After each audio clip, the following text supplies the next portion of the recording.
इंसान बदल सकता है लेकिन दुनिया बदल सकती है, लेकिन कुरान नहीं बदलेंगी। ये इंसान नहीं है, ना ये इस्लाम में रहने के लायक है। ये एक गलीज़ गटर का कीड़ा है जो कुरान तक जाकर कुरान की आयतों को हटाने के बारे में बात करता है।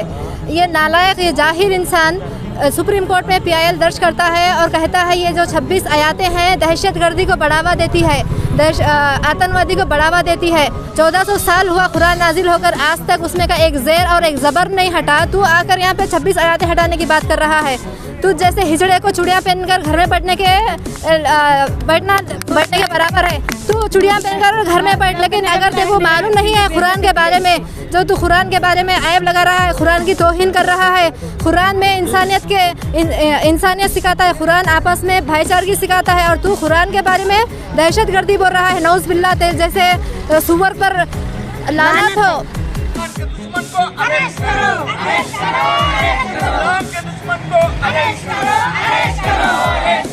और वो चैलेंज कर रहा है, ये 26 आयतों को निकालने की बात कर रहा है। ये टोटली इलीगल है। ये आर्टिकल 25 कॉन्स्टिट्यूशन ऑफ इंडिया के खिलाफ है। मेरे मजहब के अंदर कोई मुदाखलत नहीं कर सकता, और सुप्रीम कोर्ट की जिम्मेदारी है कि कॉन्स्टिट्यूशन के जितने भी फंडामेंटल राइट्स हैं उसको प्रोटेक्ट करने की जिम्मेदारी किसकी है? सुप्रीम कोर्ट की है। और उसी जगह पर यह PIL फाइल कर रहा है।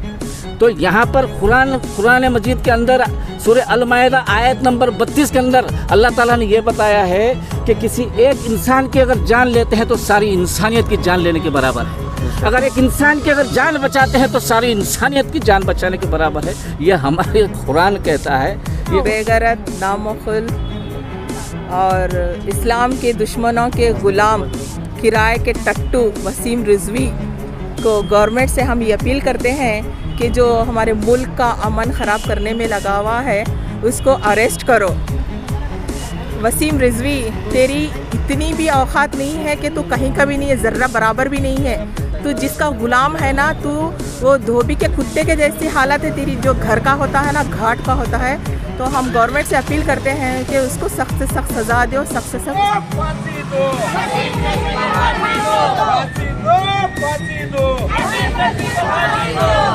जो कुरान को जो लिया है वसीम रिजवी, उसके बारे में ये कहना चाहती हूँ, उसको इससे उसको यहाँ से फ़ौरन निकाला जाए और उसको जल्द से जल्द उसको सजाए दिया जाए, क्योंकि कुरान ऐसी चीज़ है उसमें का एक हुर्फ, एक लफ्ज़, एक नुक्ता भी बदल नहीं सकता। तो इनसे जो ये शिया बच्चा रिजवी है, मैं पूरे शिया मज़हब वालों से बोलना चाहती हूँ, ये कुत्ते को आप लोग लात मार कर निकालो। अरे रिजवी, तू मेरे कुरान के बारे में, मेरे अल्लाह की किताब के बारे में बोले। अल्लाह तुझे जैसा फिरौन की लाश रखे है, देख वैसी तेरी लाश पड़ेंगी दुनिया में। हर कोई तेरे को लात मार को जाएंगे, तेरे मुंह पर थूक को जाएंगे।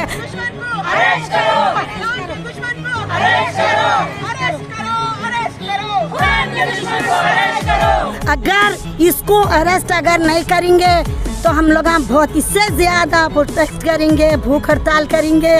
और सुप्रीम कोर्ट से हमारी अपील है और हमारे कानून से, हुकूमत से अपील है कि इसको फौरी से अरेस्ट करना। सजा दो, अरेस्ट करो। अस्सलामुअलैकुम रहमतुल्लाहि व बरकातहू। आज हम लोग डिप्टी कमिश्नर के थ्रू प्रेसिडेंट ऑफ इंडिया को एक मेमोरेंडम दे रहे हैं। ये मेमोरेंडम देने का मकसद ये है, जो वसीम रिजवी नामी एक शख्स शिया वक्फ बोर्ड का फॉर्मर चेयरमैन है, ये चेयरमैन होने के लायक तो दूर की बात, एक ये इंसान नहीं है, ना ये इस्लाम में रहने के लायक है। ये एक गलीज़ गटर का कीड़ा है जो कुरान तक जाकर कुरान की आयतों को हटाने के बारे में बात करता है। ये नालायक, ये जाहिर इंसान सुप्रीम कोर्ट में PIL दर्ज करता है और कहता है ये जो 26 आयतें हैं दहशतगर्दी को बढ़ावा देती है, आतंकवादी को बढ़ावा देती है। मैं ये पूछना चाहती हूँ वसीम रिजवी को, तू होता कौन है? तुझे हक किसने दिया कुरान के बारे में बोलना? 1400 साल हुआ कुरान नाजिल होकर, आज तक उसमें का एक ज़ेर और एक ज़बर नहीं हटा। तू आकर यहाँ पे 26 आयतें हटाने की बात कर रहा है। तू जैसे हिजड़े को चूड़ियाँ पहनकर घर में बैठने के बराबर है। तू चूड़ियाँ पहनकर घर में बैठ, लेकिन अगर तेरे को मालूम नहीं है कुरान के बारे में, जो तू कुरान के बारे में ऐब लगा रहा है, कुरान की तौहीन कर रहा है।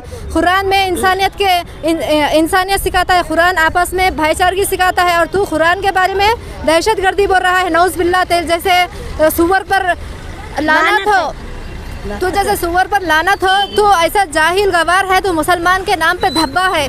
तो मैं सुप्रीम कोर्ट में जो PIL दर्ज करे हैं, मैं प्रेसिडेंट ऑफ इंडिया से अपील करती हूँ वो PIL को रिजेक्ट करे और वो वैसे हिजड़े को पहले अरेस्ट करे। यहाँ पर RS के ऑर्गेनाइजेशन की जानिब से उस शख्स के ख़िलाफ़ एहतजाज कर रहे हैं, जो शख्स जिसने सुप्रीम कोर्ट के सामने एक PIL के ज़रिए से ये मुतालबा किया है कि कुरान में 26 आयतें ऐसे हैं जिससे आतंकवाद को बढ़ावा हो रहा है, मतलब बहुत सारी चीज़ें वो उसने बताया है। मैं यहाँ पर ये कहना चाहता हूँ कि PIL यानी पब्लिक इंटरेस्ट लिटिगेशन को कब फाइल किया जाता है?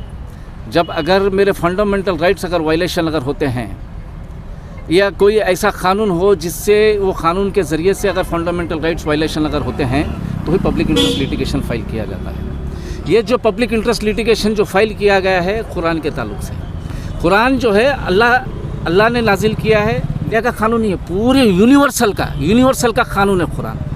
तो वहाँ पर वो चैलेंज कर रहा है, ये 26 आयतों को निकालने की बात कर रहा है, ये टोटली इलीगल है। ये आर्टिकल 25 कॉन्स्टिट्यूशन ऑफ इंडिया के ख़िलाफ़ है। आर्टिकल 25 सिर्फ मुस्लिम नहीं है, इस मुल्क में जितने भी मज़हब से ताल्लुक़ रखने वाले तमाम लोगों को article 25 right to freedom of religion, अपने मज़हब के मुताबिक वो तबलीग कर सकता है, अपने मज़हब के मुताबिक वो प्रैक्टिस कर सकता है, वो अपने मज़हब के मुताबिक वो इबादत कर सकता है, और मेरे मज़हब के मुताबिक मेरे मज़हब के अंदर कोई मुदाखलत नहीं कर सकता। और सुप्रीम कोर्ट की जिम्मेदारी है कि कॉन्स्टिट्यूशन के जितने भी फंडामेंटल राइट्स हैं उसको प्रोटेक्ट करने की जिम्मेदारी किसकी है? सुप्रीम कोर्ट की है। और उसी जगह पर यह PIL फाइल कर रहा है। तो यहाँ पर कुरान मजीद के अंदर सूरह अल-माइदा आयत नंबर 32 के अंदर अल्लाह ताला ने ये बताया है कि किसी एक इंसान की अगर जान लेते हैं तो सारी इंसानियत की जान लेने के बराबर है। अगर एक इंसान की अगर जान बचाते हैं तो सारी इंसानियत की जान बचाने के बराबर है। ये हमारे कुरान कहता है।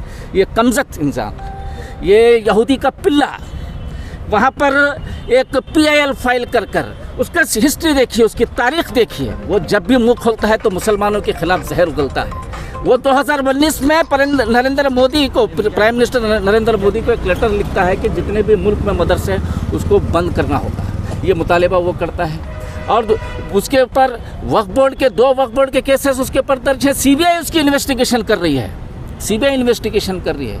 तो PIL को फाइल करने के लिए जो पिटिशनर होता है उसके क्लीन हैंड यानी साफ़ सुथरे हाथ होना चाहिए और क्लीन हार्ट होना चाहिए। उसके ना हाथ क्लीन है ना उसका हार्ट क्लीन है। वो एक कमबख्त इंसान वहाँ पर जाकर ये मुतालिबा कर रहा है कि वो आयतों को निकालना होगा। तो यहाँ पर वो PIL को सिर्फ डिसमिस नहीं, सिर्फ डिसमिस करने से काम नहीं। एडमिशन स्टेज पे डिसमिस के साथ साथ उसको एग्जाम्पलरी कॉस्ट यानी उसको इतना कास्ट डाले कि सारी ज़िंदगी वो कास्ट भरने के लिए उसकी ज़िंदगी ख़त्म हो जाए, लेकिन वो कास्ट नहीं ख़त्म कर सके। ऐसा एक एग्जाम्पल सुप्रीम कोर्ट को सेट करना होगा, वरना आने वाले दिनों में इसी तरह से मुख्तलिफ मज़हब से ताल्लुक़ रखने वाले जो मजहबी किताबें हैं उसके ऊपर चैलेंज किया जाएगा, पूरे किताबों के ऊपर चैलेंज किया जाएगा। तो यहाँ पर सुप्रीम कोर्ट की बहुत बड़ी जिम्मेदारी है। कहीं वो पिछले जो जजमेंट हम देख रहे हैं सुप्रीम कोर्ट के ऊपर भी एतमाद नहीं रहा। हम सुप्रीम कोर्ट से कहना चाहते हैं कि आपकी जिम्मेदारी जो है कॉन्स्टिट्यूशन की तहफ़्फ़ुज़ के लिए आपको वहाँ पर सुप्रीम कोर्ट वहाँ पर आपको बनाया गया है। और सुप्रीम कोर्ट सुप्रीम होता है, और सुप्रीम कोर्ट ये कुरान यानी सुप्रीम लॉ, पूरी यूनिवर्सल लॉ, इसके ताल्लुक़ से अगर कोई उंगली अगर उठाता है तो कोई भी खामोश नहीं बैठेगा, कोई खामोश नहीं बैठेगा। ये छोटे मोटा एहतजाज आप देख रहे हैं। अगर कोई ऐसा गलत फैसला, अगर कोई ऐसा कोई गलत चीज़ अगर हो जाएगी तो ये मुल्क में आग लग जाएगी, ये मुल्क में आग लग जाएगी। लॉ एंड ऑर्डर का प्रॉब्लम होगा, खामोश नहीं बैठ सकते।